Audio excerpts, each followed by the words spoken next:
அதை தாண்டி இந்த படத்துக்கு ஹீரோயின் வேணும் அப்படின்னு சொல்லும்போது ஹீரோயின் செலக்ஷன் எப்படின்னா எல்லாருமே கதை வந்து கேட்பாங்க. நான் ஹாலில் வெயிட் பண்ணுவேன், ஆஃபீஸில் வந்து ரூமில் கதை கேட்பாங்க. டைரக்டர் வந்து கதை சொல்லுவார். சொல்லி முடிச்சோன்னா கதை சூப்பராக இருக்குது, நல்ல டேரக்டர் ஆல்ரெடி படம் பண்ணியிருக்காரு, ப்ரொடக்ஷன் எல்லாம் ஃபிக்ஸ் ஆகி ஆஃபீஸ் போட்டோன்னா வருவாங்க, வந்து கதைலாம் கேட்டுருவாங்க. கேட்டோன்னா கதை ரொம்ப சூப்பராக இருக்குது, செம்மையாக இருக்குது, யார் பேரா பண்ணுறா அப்படின்னா பாலா அப்படின்னா பாலாவா சரி நான் சொல்கிறேன் அப்படின்னு போயிடுவாங்க. அவங்க மேலே தப்புலாம் கிடையாது.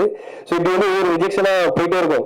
கதை சூப்பராக இருக்குது, செம்மையாக இருக்குது, யார் ஹீரோ பாலா, ஐயோ அப்படின்ற மாதிரி ஒரு 10 பேர் செக் பண்ணாங்க, 20 பேர் 30 பேர் 40 பேர் அப்படின்னு எல்லாம் செக் பண்ணிட்டே இருப்பாங்க.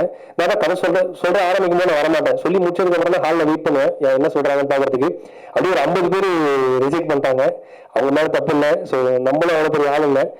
கட் பண்ணா 51வது ஆள் லாஸ்டா வந்தவங்க விநாயக் மகாதேவ்ன்ற மாதிரி நமிதா கிருஷ்ணமூர்த்தி. எந்த ஒரு எதிர்பார்ப்புமே இல்லாம கதை கேட்டதுக்கு அப்புறம் கதை பிடிச்சிருக்கு, யார் ஹீரோயின் கேட்டு கண்டிப்பா பண்றேன் அப்படின்னு சொன்னேன். அது எனக்கு என்ன சொல்றதே தெரியல. எந்த பேக்ரவுண்டுமே இல்லாத ஒரு பையனுக்கு லுக்கல் ஃபீலா இன்ஃபீரியாரிட்டி காம்ப்ளெக்ஸ் உள்ள பையனுக்கு இன்னைக்கு நீங்க பண்ண ஒரு விஷயம் வந்து நான் இன்னைக்கு மறக்க மாட்டேன். நமிதா கிருஷ்ணமூர்த்தி ரொம்ப ரொம்ப நன்றி, தேங்க்யூ. ஏன்னா இப்படி நிறைய ஸ்போர்ட்டிவா இருந்து பண்ற விஷயங்கள்லாம் ரொம்ப ரொம்ப ரேரு. நீங்க எனக்காக பண்ணுங்க, தேங்க்யூ.